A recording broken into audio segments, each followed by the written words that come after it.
A 95-pound Doberman was returned 3 times, labeled aggressive, labeled untrainable. He was 48 hours from being put down when a pregnant woman knelt in front of his cage and he pressed his nose against the bars. That was 6 years ago. And what he did at 3:12 a.m. while a little girl slept behind him is the reason this family says he was the best decision they ever made. His name was Jet, a 95-pound black and tan Doberman with cropped ears that stood like radar towers, a chest like a shield, and eyes so sharp they made most people cross the street. He had been returned to the shelter twice. The first owner said he was too intense. The second said his stare made their children cry. The shelter labeled him high risk and gave him 48 hours. Lauren and Michael Torres weren't looking for a Doberman. They were 7 months pregnant and looking for a golden retriever, something soft, something safe. But Lauren stopped in front of Jet's kennel and didn't move for 15 minutes. He was sitting in the back corner, perfectly still, watching her with sharp amber eyes, not barking, not pacing, just waiting, like he'd been waiting for someone who wouldn't leave. "That one's scheduled for tomorrow," the shelter worker said quietly. Michael shook his head. "We have a baby coming in 2 months," but Lauren knelt down. Jet walked to the front of the cage, pressed his nose against the bars, and let out one quiet breath. Not a whine, not a bark, just air, like he was running out of ways to ask. They signed the papers that afternoon. Michael's mother didn't speak to them for 2 weeks. The first month, Jet moved through the house like a shadow, silent, careful, always watching. He followed Lauren from room to room without making a sound, as if being noticed might get him sent back again. He didn't chew anything, he didn't bark, he flinched when doors closed too fast. Michael kept his distance. He respected the dog, but wasn't ready to trust him. Then, Ella was born. The day they brought her home, Michael carried the car seat through the front door. Jet was standing in the hallway, completely still, ears forward, tail low, eyes locked on the tiny pink blanket. Lauren set the car seat on the floor.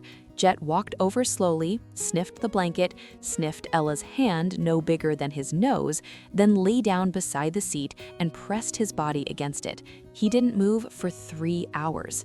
From that moment, Jet treated Ella like she was made of glass. When she was on her playmat, he lay beside her, watching every movement. If she rolled close to the edge of the couch, he nudged her back with his nose.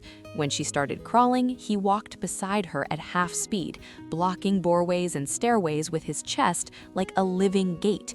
When strangers came too close at the park, he would position himself between them and Ella.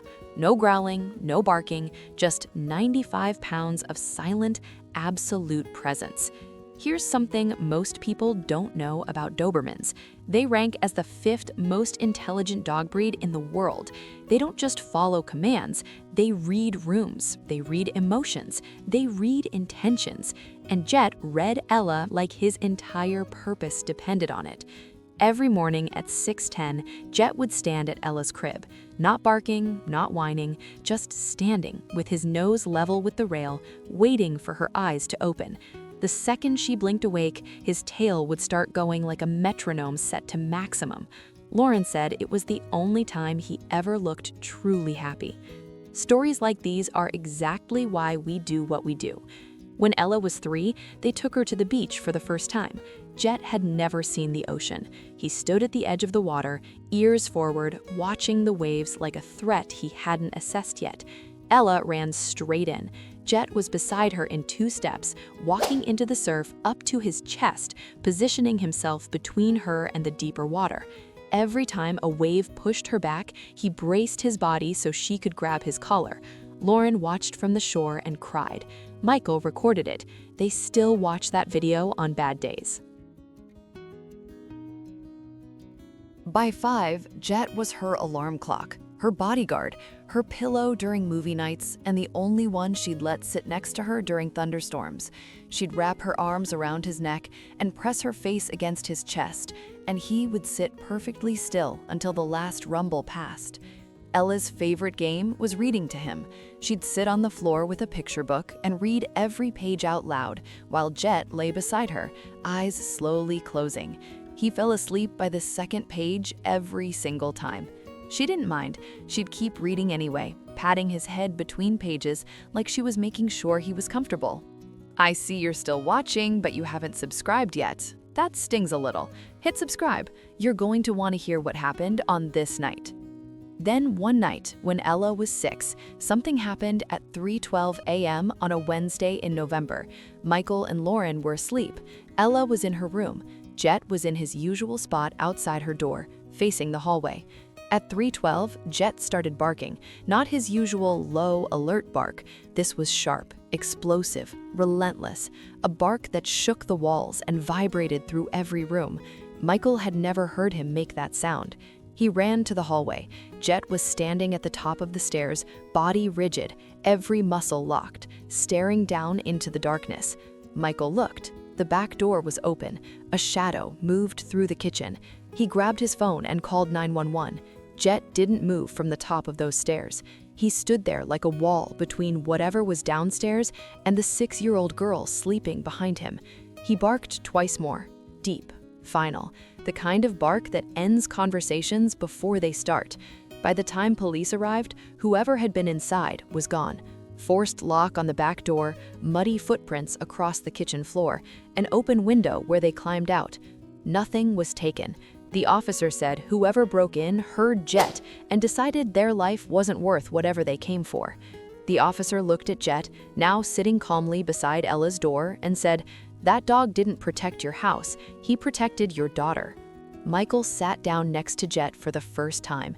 He put his hand on that 95-pound chest and felt the heartbeat underneath, strong, steady. The same dog 3 families returned, the same dog that was 48 hours from being put down, the reason their daughter slept safely that night and every night before it. Today, Ella is 7 and Jet is 9. They still go to the beach every summer. Jet still walks into the water beside her. She still reads him bedtime stories, and he still falls asleep by the second page. He still sleeps outside her door every single night, facing the hallway. And when strangers see a 95-pound Doberman walking beside a little girl in a pink dress, some still cross the street. Ella just pats his head and keeps walking. The dog that 3 families returned, the dog the world called dangerous, aggressive, unlovable. He became the reason a little girl has never once known what it feels like to be unprotected. Would you trust a 95-pound Doberman with your child? Or would you have walked past his kennel too? Tell me in the comments.